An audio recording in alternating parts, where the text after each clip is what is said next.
Q-Tip fam, Q-Tips, what's going on? It's Q. I am, some good water. I am here this morning, this afternoon, I think it's probably like 11:30, 12 o'clock, I'm not sure.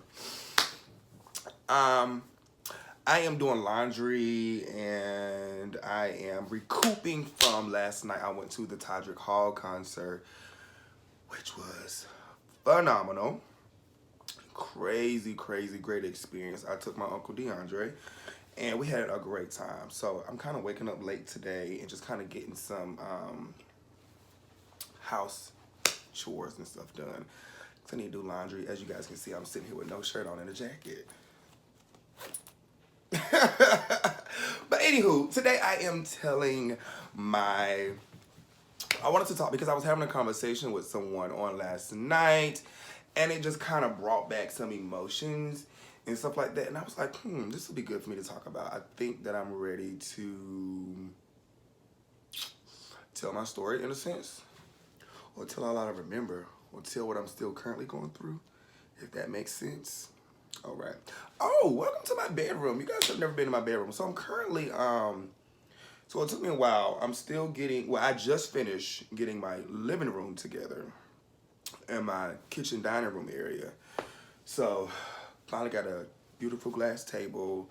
Maybe I should have recorded the video in there, but I'm just in my room, so I decided to pop the camera on. Yeah, so yeah, welcome to the bedroom where no magic happens. But anywho, I want to talk today about my coming out story and about my, I guess I can say my coming out story. So we'll start from the beginning. We'll start from, well, first of all, let me say this. No, I'm not going to say any of that. I'm kind of rambling because I'm actually a little nervous about this video. When I talk about this topic, I always get just a little nervous, or when I talk about, anything with me being gay, or some people still consider me bisexual, whatever, all that stuff. As you can see, I'm still, these labels and all that carrying on, I'm just like, But anywho, let's start from the beginning. So I grew up in a very small town. We had one high school, we had two middle schools. I grew up in a military-based, city, hometown, whatever, but very country. Everybody knew everybody. My aunt was your aunt. My mama was your mama. We went to school together. We was cousins. That whole shebang. So, growing up, I grew up in a very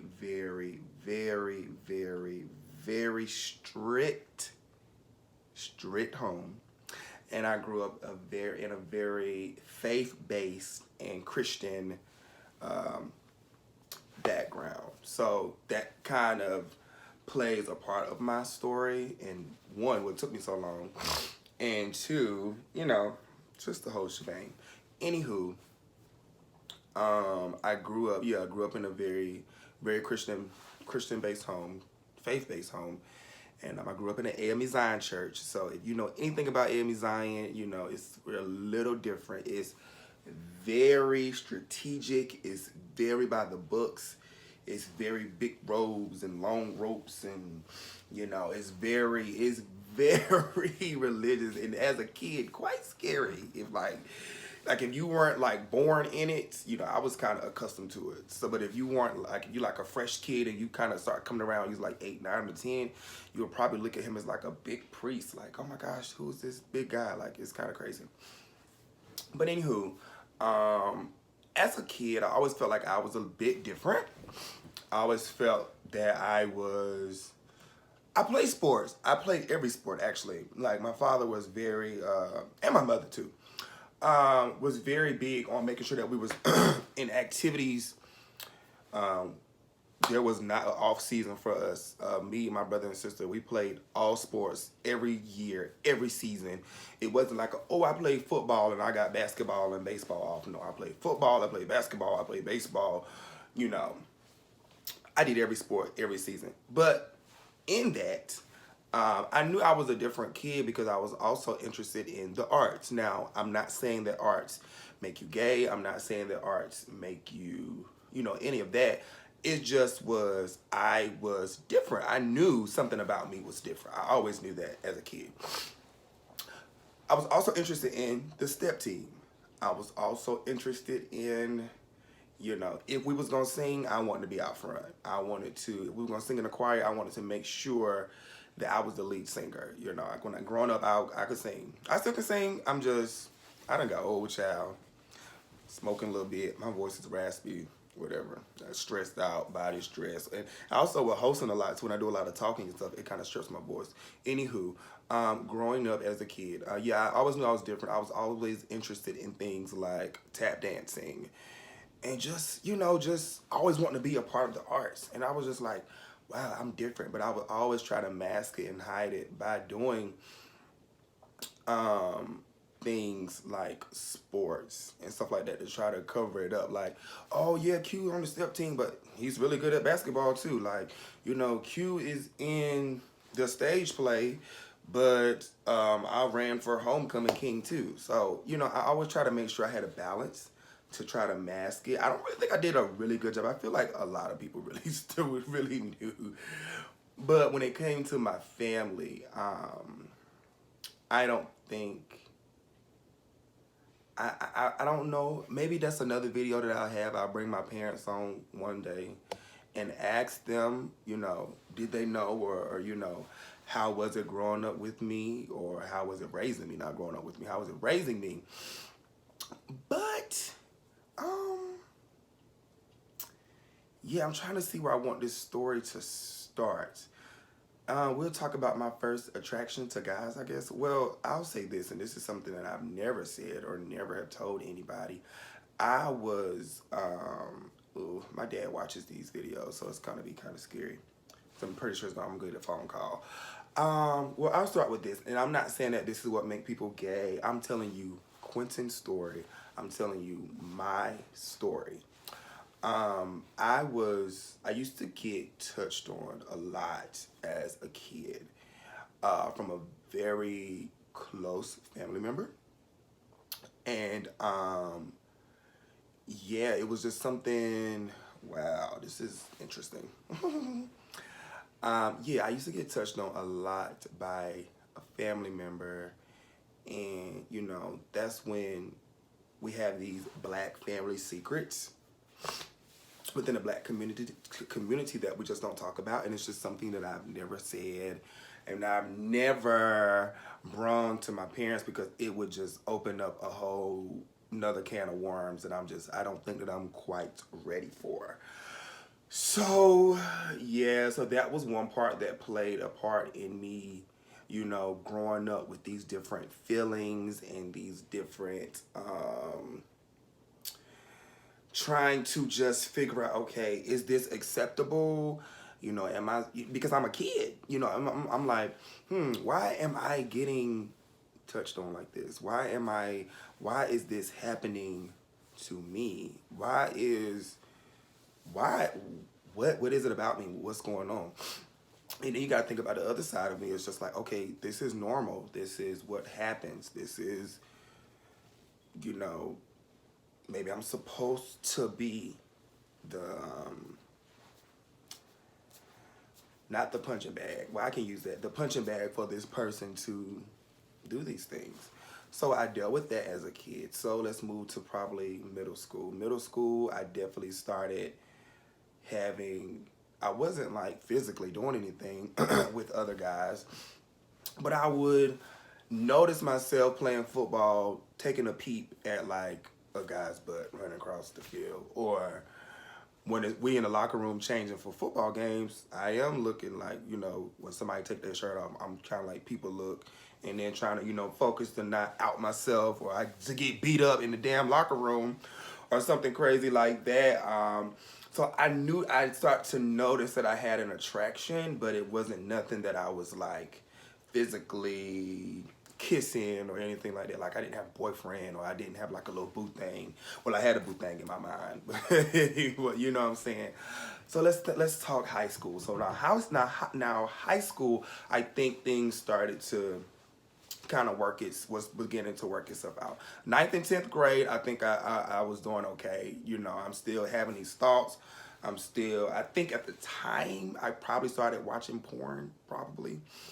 Um,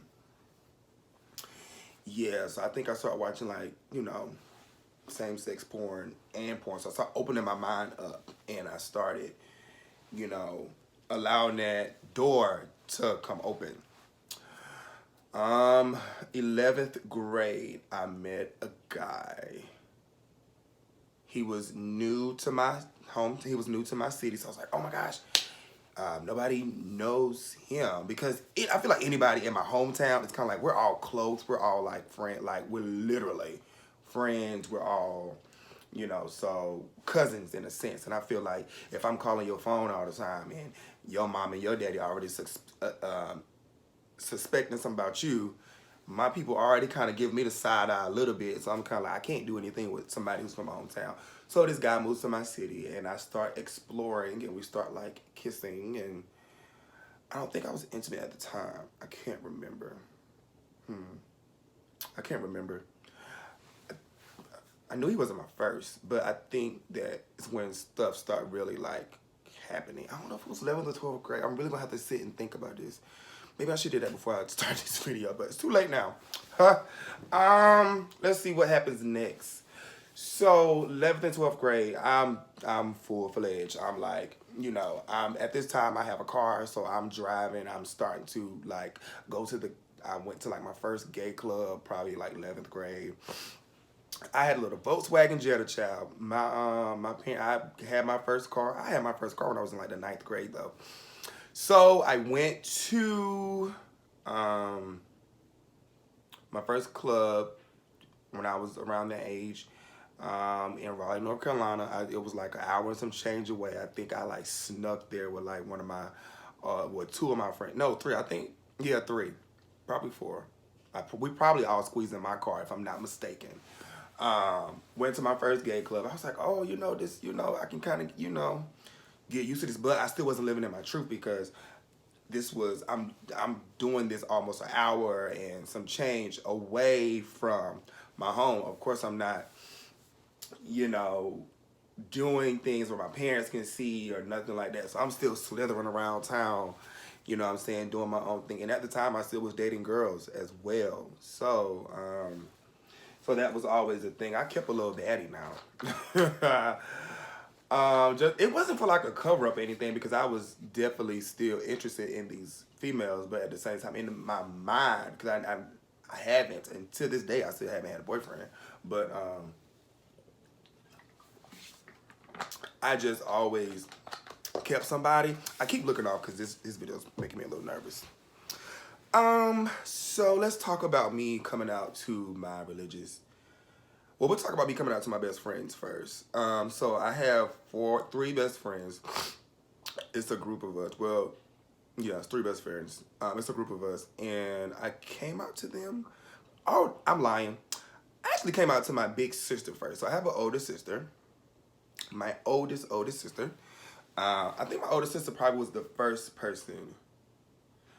No, that's another lie. Okay, we've talked about it, but it was never like in depth. So my very first, I'm trying to get it all together, y'all, because I think this is the first time I actually talked about this out loud. I don't know why I chose today. Somebody kind of came up last night, so I was kind of thinking about my own story. So my older sister, she and I used to always, I think she knew, excuse me, because I was starting to stay with my older sister a little bit, probably when I was around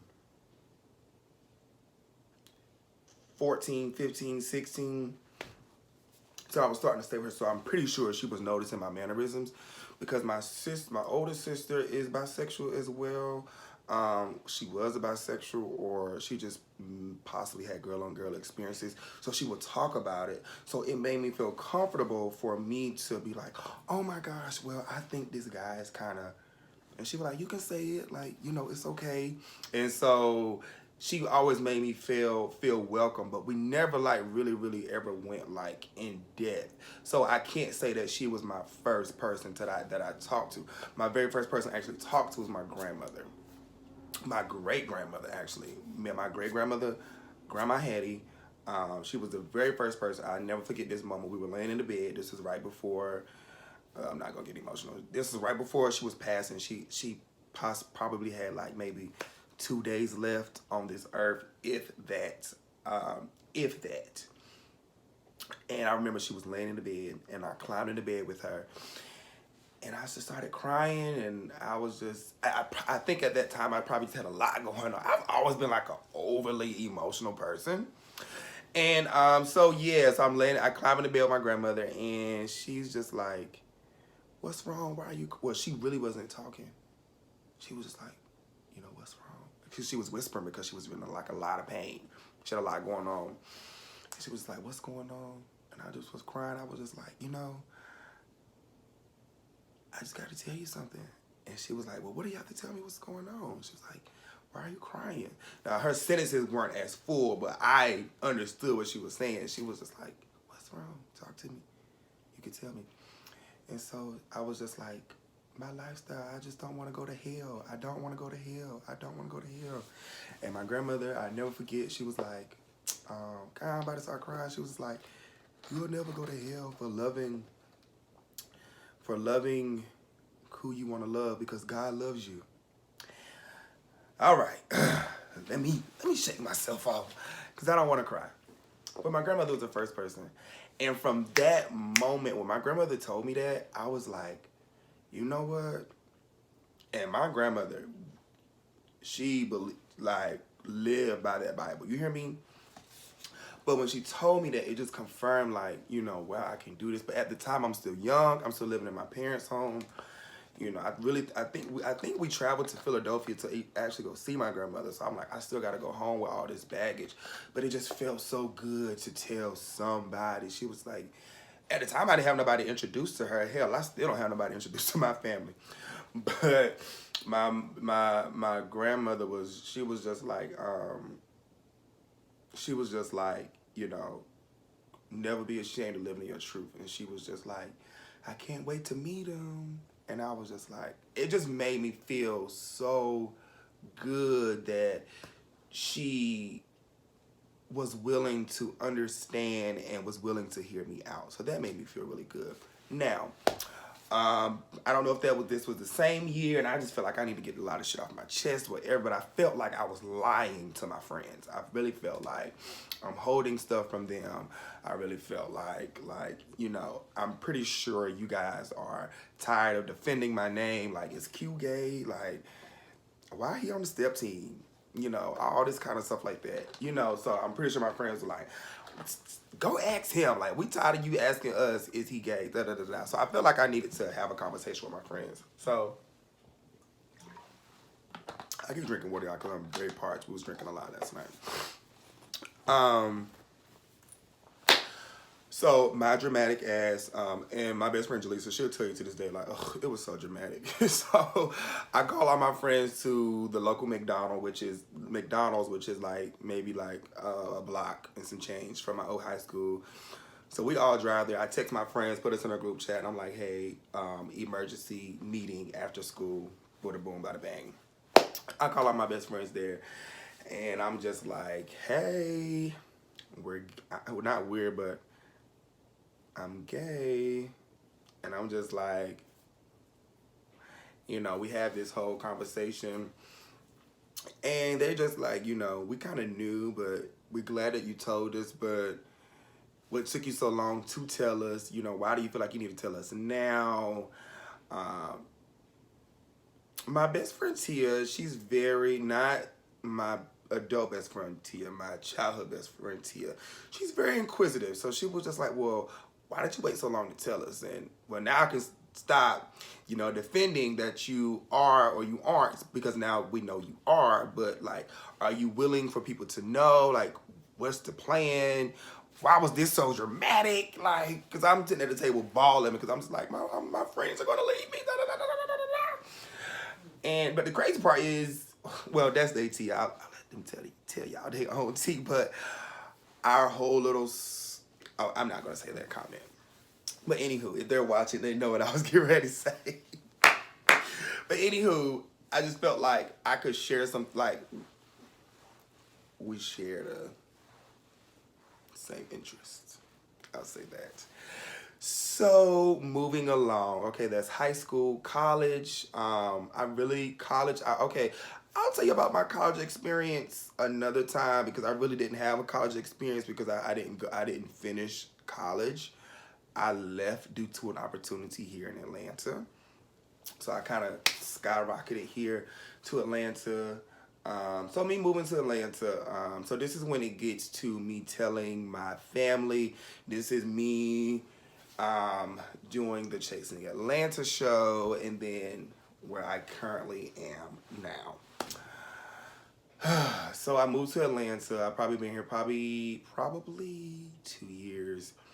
And I started talking to somebody, and things just aren't going good. Like, just aren't going good. Career-wise, I was good. But the internal me was not good because I was going through a heartbreak. I was going through just a lot of stuff that I just could not handle. I'm like, is this right? You know, so I'm really, because I was dealing with someone who was and is in church, and they play a big role in church as well. So they were dealing with this isn't right, this is not what God got for my life, da da da da. So his morals started, you know, with me coming out. I'm like, okay, I'm getting to a place where I'm starting to be a little bit more comfortable. I'm in Atlanta now. I've probably been here about 2 years. So I'm starting to hold on. I'm starting to be Quentin. I'm starting to be Quentin. So I'm learning who Quentin is. And I'm going through heartbreak, and it's just not good. So we ended one day, and there was nobody I could talk to. And this is why I felt like that. I felt like that because all of my friends, when they went through stuff, they could call their parents, like, hey, how you feel about this? Or this is what I'm going through, da da da da. I didn't have that relationship with my parents, not because it wasn't there or the door wasn't open. It was because I had not gone to them and told them, okay, hey, this is who I am, and these are the things that I am now currently dealing with. Like, I had not opened that door. I had not allowed them into that space because I wasn't sure. I'm still battling within my mind. So allowing them into that space. Ooh. So, yeah. Go through heartbreak. So I jump in my car one day, and I drive to North Carolina because me and the guy decided to end it, but I was so heartbroken. I was just crying. And it was a mess. Like, he would do things like, after we finished having intercourse, like, he would, like, get up and just start, like, praying and speaking in tongues, like, God, take the gay away. And, you know, literally, we would be, like, just finished having intercourse, whatever. And instead of rolling over and cuddling and enjoying the moment and doing what adults do and, you know, basking in that moment, you know, he would roll over and start praying and stuff like that, or be like, this isn't right, this isn't right. So now I'm battling within myself, and his demons is, you know, I'm dealing with these same issues and demons. I'm just like, oh my gosh, like, maybe this is not right. Da, da, da, da, da. So I feel like everybody else got to talk to their parents, and I didn't. And not because, like I said, not because I didn't allow them, not because they didn't want to, because I didn't allow them in that space. So I drive all the way from Atlanta to North Carolina, which is about a 5.5, 6 hour drive.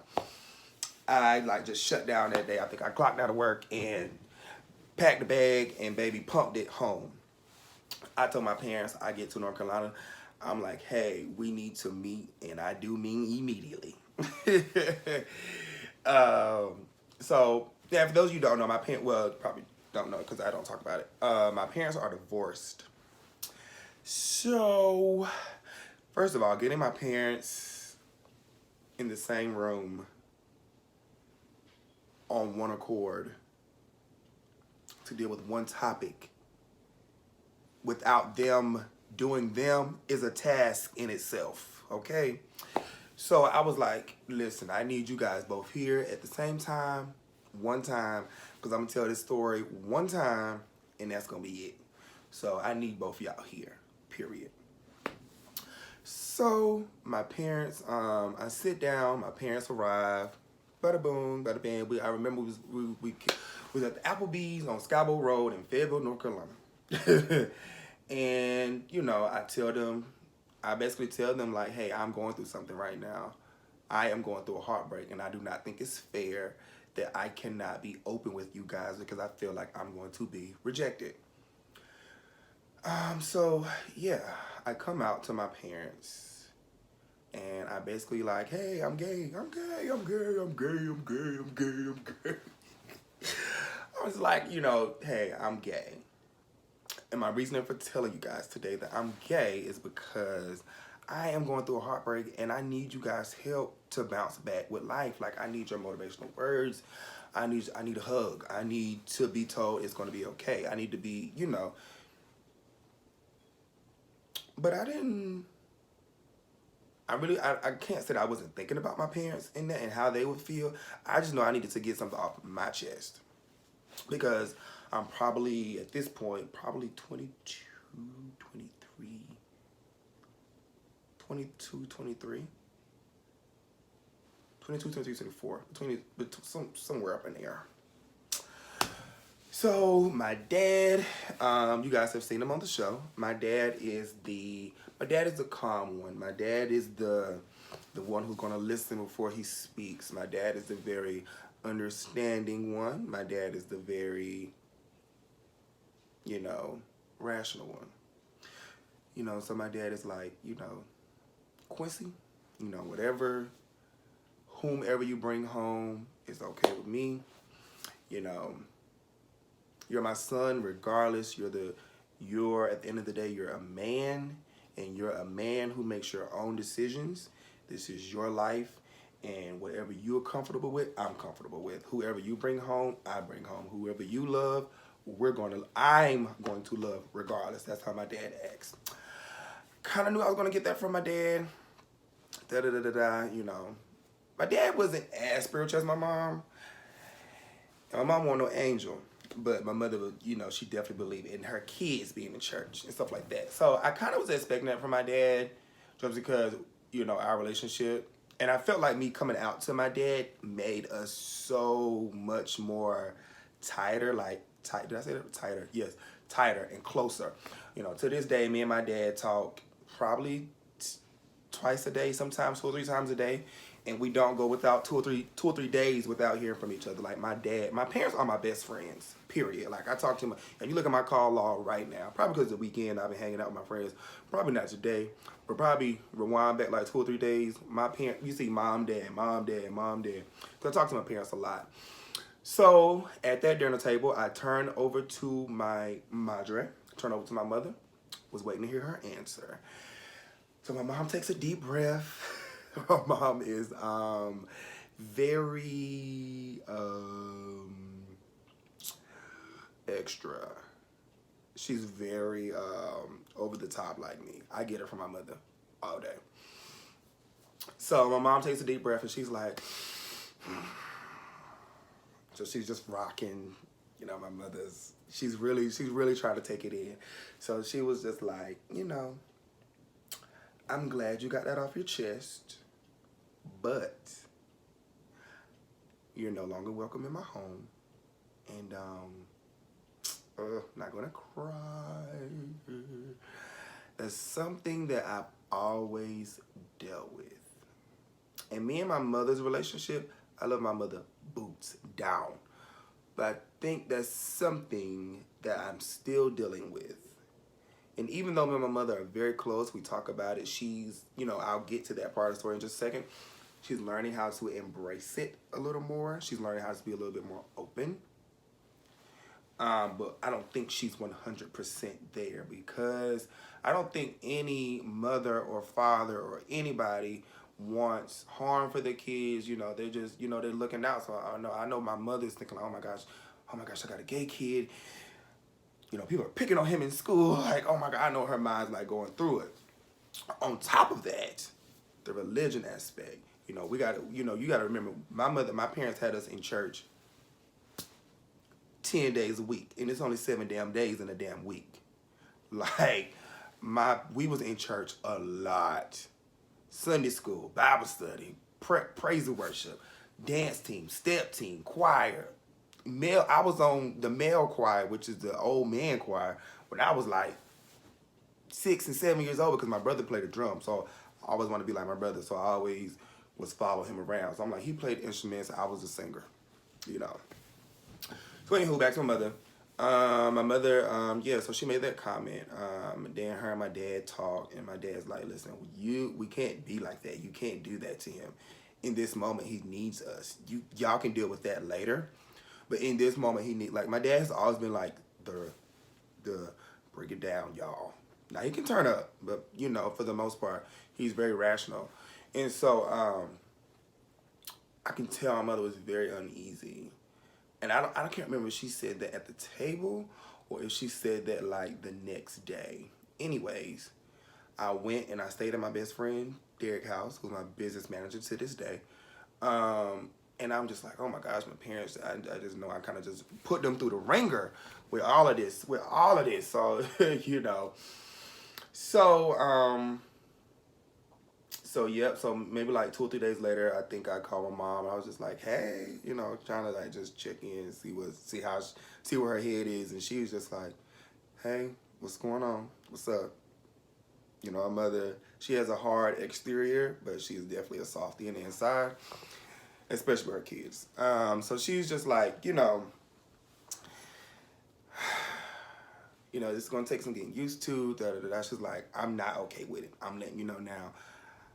I want you to be feeling better, but I am not okay with this decision. I'm not okay with this lifestyle. I'm not okay with any of it. And so it has always made me,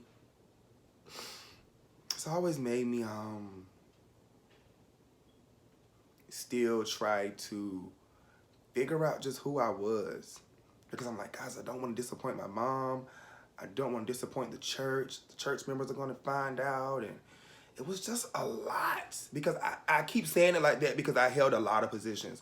I was like the minister of music for the youth department. So now you got little kids looking up to you. I'm just like, so if they mamas and daddies find out, they're going to pull the kids out of the program. Like, my mind was all over the place. Like, I was all over the place. Now, mind you, I'm in Atlanta, an adult.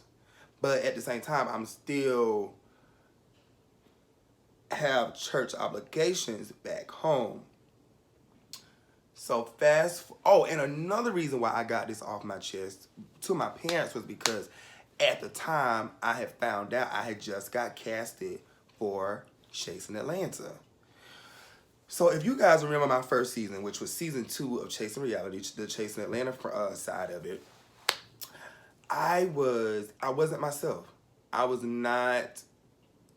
was still Q, but I wasn't 100% myself because I was like, oh my gosh, my parents are going to see me on this gay show. You know, I don't want to come out. And I've never been a person who wear like heels, and I put some hair in my head when I had hair. Yes, I did. But that's because I was in TV. So I was like, it need to look full. So that's why Chasing Atlanta season 1 was very difficult for me. And that's why the comments like, oh, I don't like Q because he act like he better than everybody. Is he really gay? Is he a bisexual? So that's why Chasing Atlanta season 1 for me was a struggle. Because I was dealing with freshly coming out to my parents. I was like, I'm getting ready to be on this gay show, so I need to tell them before the world sees it, because the world is going to see it. Somebody in my hometown is going to tell my mom and daddy, I'm on a gay show. you know, that plays back to my childhood. I've always wanted to be on TV. I've always wanted to kind of do these things. And so I'm just like, you know, I just didn't want to disappoint my people. So I just really wasn't 100% myself. So once I came out, and as we're getting old, well, as I'm getting older, and my parents and I were still going through the different stages of this lifestyle for me. My mom now, she'll call up, she's like, well, when I was talking to somebody, she'd be like, how is, you know, such and such, and you know, what you and such got going on? Y'all okay? You good? So she's not, I can't say whether she is or is not 100% about it, but what I will say is she's starting to open up more. Now, I think when I bring somebody home, now that'll be a later video for down the line, I think that that's going to be interesting because my mother is very protective over me, because me and my mother have a very tight relationship too. Outside of this, we still are very tight.